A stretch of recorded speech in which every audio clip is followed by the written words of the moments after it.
Hey, so what I thought I'd do here is just make a little video about the oil pressure gauges on these 87 and 91 brick nose trucks here. One thing about these trucks is the oil pressure gauge is not a real gauge, it's a dummy gauge. It doesn't actually read accurate oil pressure, but you can do a mod here that I will explain to get an accurate reading.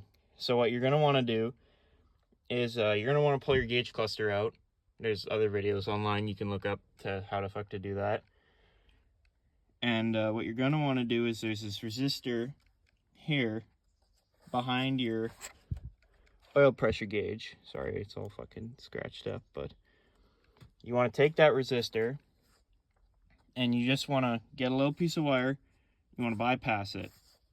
What this does is, with the sensor on the truck, it's not really a sensor, the factory one. It's really just a pressure switch. Anything above 6 psi, and this resistor gets power and moves this gauge to basically just the middle.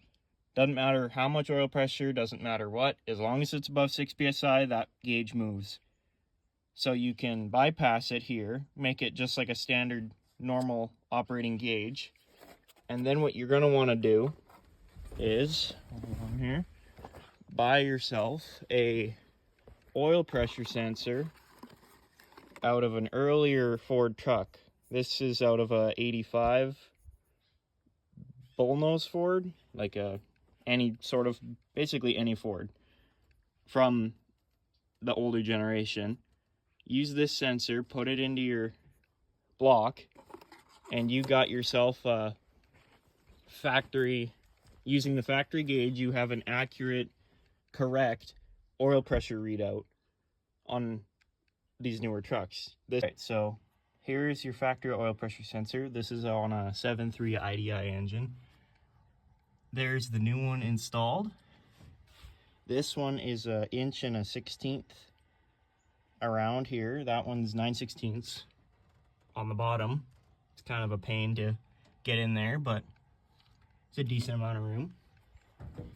And that's all you need to do under the hood. Plug in the new one, that's it. So if you did everything right, this here should be your result. Gotta wait for the glow plugs here. There we go. As you can see, number one, the gauge moves way higher up than it used to. It used to ride between the N and the O, but if I rev it up here, you can see that the gauge does move now. Which, I hope that helps some of you guys who are wanting to do this mod or whatever. I do believe this does work for most, if all, the engines in these trucks. This one just happens to be on a diesel, but yeah, hope that helps.